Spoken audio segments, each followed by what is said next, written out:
Ahora en C5N nos vamos a meter en los números de la droguería suizo-argentina, en el balance que ha presentado.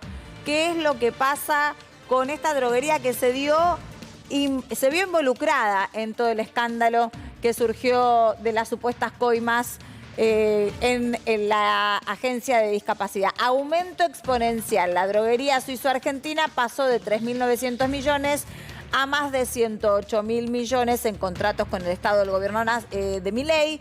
Era algo que nosotros con Marcos Cittadini ya les veníamos anticipando desde el día lunes. En esta circunstancia ahora vamos a poner un doble clic. ¿Con quién? Con Alejandro Berkovich, para que nos explique acerca de los balances de esta empresa. Alejandro, gracias por atendernos en la mañana. Hola Diana, ¿cómo estás? ¿Cómo estás todo por ahí? Bien, muy bien. Un placer recibirte en este horario y que nos cuentes un poco acerca de los números de droguería suizo-argentina. Bueno, lo que vos acabas de repasar es inapelable y surge de los registros oficiales de compra. Claro. Ese incremento en el volumen que vendió la Agencia Nacional de Discapacidad, pero no solo a la Agencia Nacional de Discapacidad, también a la Obra Social del Ejército, también al PAMI, también a otras reparticiones del Estado Nacional. Aumentó exponencialmente durante la segunda mitad del año pasado y la primera de este.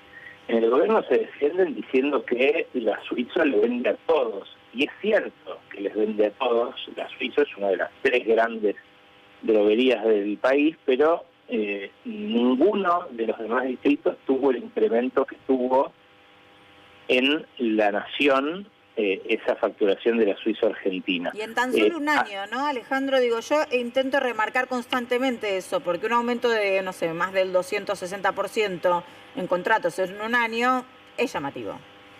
Sí, claro. Tiempo, ¿no? Es llamativo, tan llamativo como lo que detectaron como primeros resultados en la auditoría que hizo el Ministerio de Salud sobre la Agencia Nacional de Discapacidad, que son sobreprecios de los medicamentos que tomaron como testigo, del orden del 30% en comparación con el precio que pagaba el propio Ministerio de Salud. O sea, dos medicamentos iguales, comprados a la misma droguería, hecho por el mismo laboratorio, la Agencia Nacional de Discapacidad los pagaba un 27% más caros que el propio Ministerio de Salud. Entonces, esa disparidad de precios es la que habilita al juzgado de Casanelo, con la investigación que lleva adelante el fiscal Riccardi, a hacer una hipótesis fuerte de la posibilidad de los sobreprecios. O sea, no es solo ya la coima, el direccionamiento de la compra desde el Estado, sino también el sobreprecio pensado para financiar esa coima, ese retorno al funcionario. Y la pregunta que nos venimos planteando nosotros desde el lunes es cómo se dio el tránsito del dinero blanco al dinero negro para justamente alimentar esos $800.000 por mes que se supone recibía Jaime Milei, ¿no? Ale, ¿podemos repasar los balances que estamos viendo en pantalla ahora sobre estos gastos de comercialización y explicarle a quienes no tenemos tanta cancha en balances empresariales un poco de qué se trata esto, puntualizando un poco más? Mira, es bastante simple lo que están investigando. Es algo que resulta muy esquivo siempre en la contabilidad, digamos. Hay multitudes de contadores trabajando para disimular cuando hay algo que disimular en un balance. Pero los gastos de comercialización en el balance de la Suizo-Argentina casi triplican la ganancia antes de impuestos que figura ahí en ese mismo balance que ustedes creo tienen en pantalla. Sí. Y esa relación es una relación que ya a los peritos les resultó sospechosa desde un primer momento. Bien. Fíjate, si lo tenés en pantalla, ese es el estado de resultados terminado el 31 de marzo del año pasado. O sea, todavía no recoge el incremento de la facturación a partir de lo que hizo Diego Pañuelo por orden de Karina Milei en la Agencia de Discapacidad.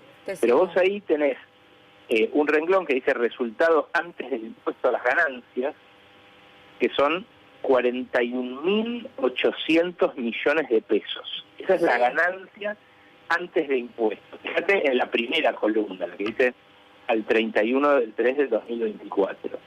El resultado antes de impuestos a las ganancias, 41.872 millones de pesos. Estos montos que vos veis están expresados en miles de pesos. Hay que agregarle 3 ceros más. Sí. Ahora, el resultado, ahí tenés, esa es la ganancia antes de impuestos. Los gastos de comercialización son el cuarto renglón, el que está detallado, dice ahí en el anexo 8, 111.000 millones de pesos. Esos 111.000 millones de pesos sí, lo estamos viendo. Triplican la ganancia antes de impuestos, lo cual no suele ocurrir en ninguna empresa y no debería ocurrir ni siquiera en una droguería que tiene gastos de comercialización altos porque tiene logística, Claro. tiene una red de distribución, tiene gastos de transporte y demás, pero que tiene que justificar de manera muy estricta, sobre todo cuando es objeto de una investigación judicial así. Sí. Estamos hablando de mucho dinero. Diana, cuando decimos 111.000 millones de pesos, y ahí pueden estar tranquilamente disimuladas las coimas, que se sabe se pagan siempre en efectivo, fuera del sistema financiero, pero que son muy difíciles de justificar para una compañía que cotiza en bolsa. Ale, te hago una pregunta llana. Sí. A ver si voy entendiendo. En estas cifras exorbitantes se está colando o blanqueando en una especie de balance de la empresa supuestas dádivas, supuestas coimas, que las hacen pasar como otro tipo de ítems con cifras abultadas, pero que corresponderían a una especie de desvío del dinero. Bueno, es la hipótesis que tiene que explorar ahora la Fiscalía con la ayuda de la Procuraduría de Investigaciones Administrativas. Por supuesto, no se puede aseverar livianamente, pero es la pista que están siguiendo los investigadores en un contexto en el cual, casi 100 millones de dólares de gasto de comercialización pueden esconder tranquilamente los cerca de 9 millones que se supone recibió la Secretaría General de la Presidencia, al menos por lo que se desprende de los audios de Diego Pañuelo, sí, se entiende a lo largo de estos meses. Son, si vos sacás 800.000 por mes y lo haces todos los meses, tenés 10 palos. Esos 10 palos pueden estar en los 100 palos que declara esta droguería como gastos de comercialización, porque los gastos de comercialización son algo muy vago. Los laboratorios suelen hacer obsequios, en algunos casos muy cuantiosos, a médicos que recetan sus remedios, a los hospitales donde se recetan estos remedios. Es todo un sistema muy opaco, pero que tiene una contrapartida contable. Bueno, la pregunta es, ¿se puede llegar a la ruta del dinero a través de los balances de la Suizo?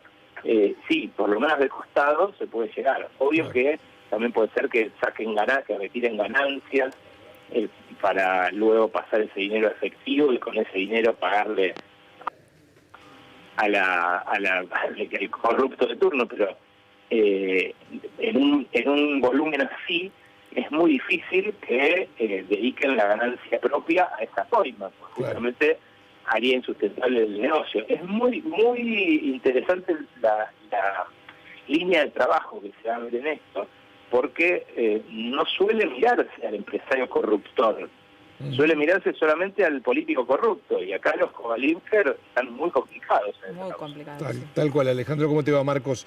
Te pregunto, en este mismo sentido, en el que acabas de plantear, ¿Qué te pareció? Digo, está por fuera de lo que estamos charlando acerca de los números, que por supuesto es central en la charla, pero te pregunto por el retuiteo del presidente de las explicaciones de la droguería, de la suizo-argentina.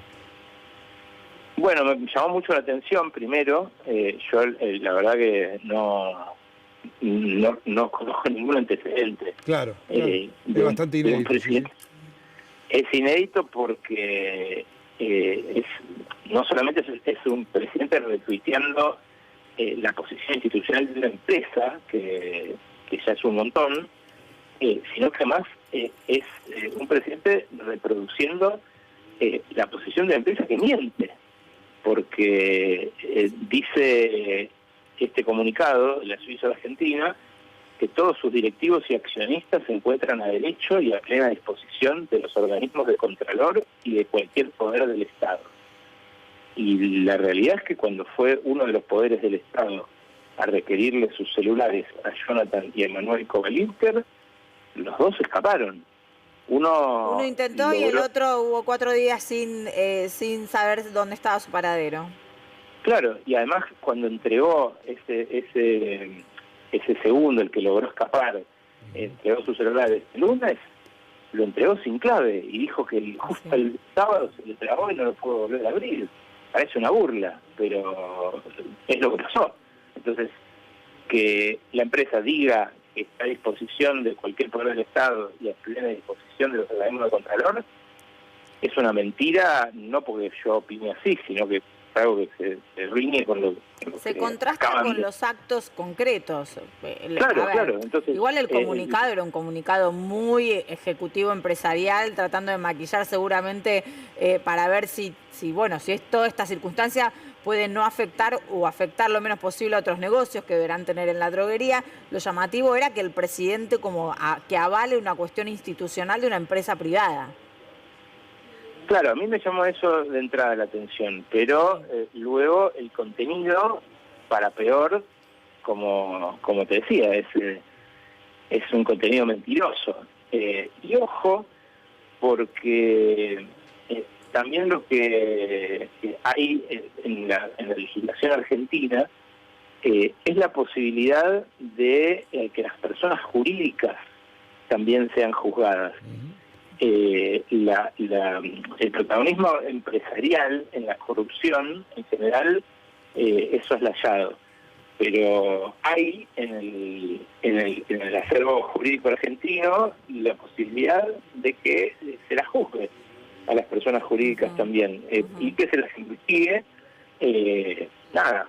con consecuencias sobre su posibilidad de cotizar en las bolsas de comercio, de tener financiamiento. Es decir, hay convenciones internacionales contra la corrupción, hay leyes nacionales que claramente establecen el deber de las empresas para prevenir la corrupción, pero también hay leyes que penalizan a las personas jurídicas que participen de hechos corruptos como este, que parece, por lo que dice Spagnolo, era un modus operandi muy sostenido también. Sí, y andás a ver desde cuándo. Ale, una pregunta económica. La droguería suizo seguramente tiene contratos vigentes, o sea, continúa con su comercialización actual, con su facturación y demás. No podemos saber de ninguna forma si ese tipo de contratos actuales también tienen escondidos algún tipo de maniobra que pueda llegar a incluir algún desvío económico que no sea lícito. Y la verdad que se esté dando ahora, ¿no? Mientras nosotros estamos hablando. ¿Cómo? Que se esté dando ahora mientras nosotros estamos hablando. Porque facturar siguen facturando.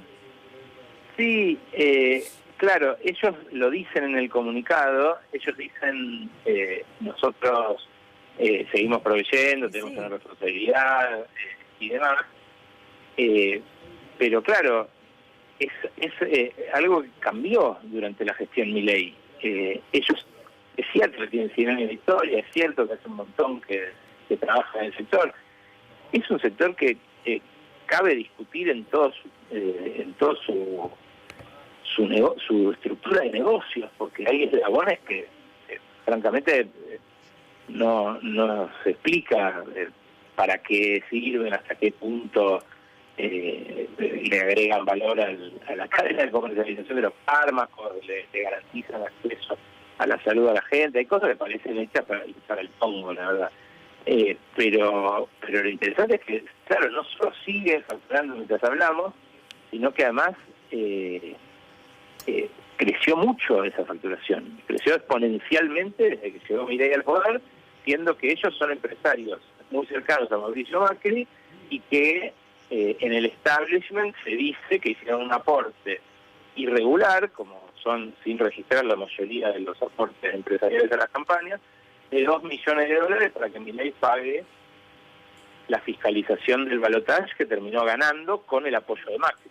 Entonces todo tiene sentido, toda esa hipótesis se va corroborando en las cosas que vamos viendo que pasan. Claro, después la justicia va a tener que recabar los datos suficientes para poder tomar determinaciones. Ahora, expliquémosle a las personas que nos están viendo, y por ahí vos también, a mí incluso, que sabés muchísimo de economía, cómo son las gestiones de compraventa con el Estado, porque cuando vos hablas de que tenían sobreprecios o que salía más caro que en otras circunstancias, es importante también aclarar que el Estado se ve obligado, en general, creo yo, a licitar distintos proyectos y quedarse con el que menos costo va a tener para sus arcas. Sí, los mecanismos que los estados se dieron para intentar evitar este tipo de maniobras de corrupción son muchísimos. Claro. Pero si vos tenés de un lado y del otro gente que está de acuerdo previamente, y sobre todo tenés una posición dominante en el mercado como la que tienen estos oligopolios, sí, te arreglás. De hecho, la prueba es la auditoría esta que hace el Ministerio de Salud, que ellos mismos cuentan que pagan 27% más la Agencia de Discapacidad que el propio Ministerio de Salud. ¿Por qué no lo dijeron antes? Antes de los audios de español, ¿o por qué no compartieron ese pequeño detalle las personas que trabajan con Lugones? Bueno, da la sensación de que es un intento de reducción de daños, ¿no? ¿Qué más podemos encontrar? Ale, ¿qué pensás vos en toda esta trama? Porque me parece como que apareció y hay que empezar a tirar como el piolín y van apareciendo como nuevas cosas más. De hecho, ayer Ariel nos contaba sobre los casos también con las provincias. Claro. Hay mucha tela para cortar en esto. Por eso yo ya pedí los balances actualizados a DGJ. Bien. Estamos mirándolos. Por supuesto, hay peritos súper especializados en la Procuraduría de Investigaciones Administrativas, pero hay que indagar muy bien sobre esa relación entre los Kovalevker y Macri, Macri-Mauricio, ¿no? Porque ahora con la tensión entre Macri-Mauricio y Macri-Jorge, también se trastocaron relaciones comerciales y de negocios en la ciudad. Lo de los Kovalevker es una relación estrictamente con Mauricio Macri. Es una relación que tiene décadas, que el que la enhebra es Eduardo Kovalevker, el patriarca que vive en Uruguay, tiene todavía el 60% de las acciones, pero que heredan de algún modo Jonathan y Emanuel, que son los que aparecieron en los allanamientos del viernes, sí, y que están en el día a día al frente de la empresa, ¿no? Esa relación. ¿Cómo son las cosas, Porque los vínculos, cómo se dan en sectores de poder que para nosotros nos resulta muy lejano, pero fíjate cómo ni siquiera Martín Menem a la hora de hablar no pudo ni negar la cercanía vincular que tenía con los Kovalevker. Ahora también vemos el vínculo que tenían con Mauricio Macri más específicamente. O sea, son sectores de poder como muy vinculados, que después uno se da cuenta cuando saltan estas cosas que hacen negocios juntos. Es que es una de las familias más ricas de la Argentina, de la que estamos hablando. Yo estimo un patrimonio cercano a los $1.000 millones para vivir ahí, para manejar empresas como estas. Claro, es algo que además, cruzado con el sector farmacéutico y concretamente con el eslabón de las droguerías, tiene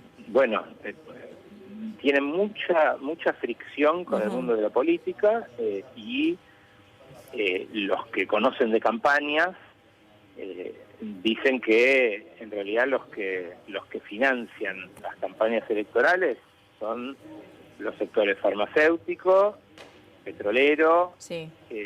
Y algunos nichos de negocios particulares, como pueden ser las empresas que trabajan al amparo de determinados regímenes Sí. de promoción, como el de Tierra del Fuego. Gracias, Ale. Gracias por despejar todas nuestras dudas. A ustedes, Che, por llamar. Qué divino.